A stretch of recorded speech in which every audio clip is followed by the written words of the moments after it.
10వ తరగతి పరీక్షలు దగ్గర పడుతున్నాయని చెప్పి ఈ నడమ కొంతమంది కలెక్టర్లు సర్కార్ బల్ల బాట పట్టి విద్యార్థులు ఎట్లా చదువుతున్నారు వాళ్లకు సౌలతులు ఎట్లున్నాయని అరుచుకుంటున్నారు కదా.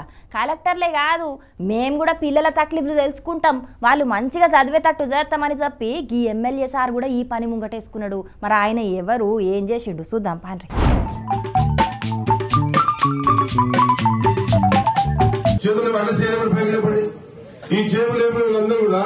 మొన్న ఇచ్చిన బుక్స్ ఎంతమంది చదివారు?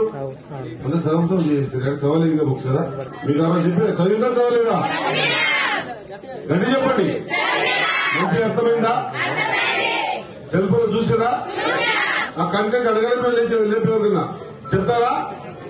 అంతే కదా మా నవ్వుతుంట మీరు చదువుతారు కంటెంట్ అడిగితే చెప్తారా? ఇప్పుడు 4 నెలలు కష్టపడి బుక్స్ ప్రిపేర్ చేసినా మరి మీకు ఇచ్చి కూడా వారం అవుతుంది అనుకుంటున్నా. మరి వారంలో ఇప్పటిదాకా రాత్రి పగలు కళ్ళకి రక్తం కారణం చదవాలి. మీ నెత్తిన కూర్చోబెట్టుకోవాలి కదా మీకు చెప్పింది. నారాయణపేట జిల్లా నర్వ మండలం పాతరెచ్చుడు సర్కార్ బడిపోయిన మక్తాల్ ఎమ్మెల్యే వాకిటి శ్రీహరన్న 10వ తరగతి చదువుతున్న విద్యార్థులకు ఎట్లా చదువుకోవాలి ఏం కథ అనే దాని మీద అవగాహన కల్పించిండు. దీనిలో ఏం చెప్తాం? Indian film industry has witnesses pre pictures fast 70 years.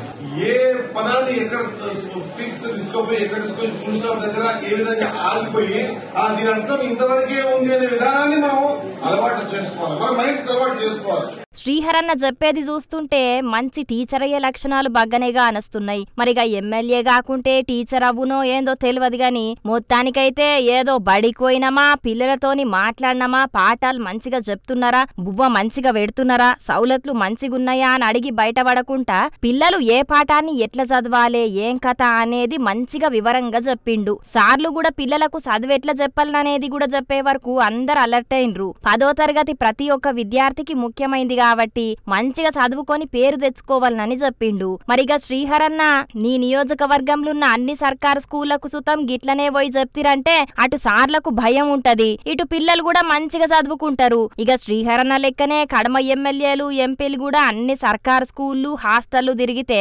విద్యార్థులు పడే తిప్పలు తెలుస్తాయి. వాళ్ళకు మంచి సౌలతులు చేస్తే మంచిగా చదువుకొని గొప్పోళ్ళు అవుతారు. కాబట్టి ప్రజా ప్రతినిధులు ఇట్లా ఆలోచన చెయ్యుండ్రి అని అంటున్నారు ఈ ముచ్చట తెలిసిన విద్యార్థుల తల్లిదండ్రులు.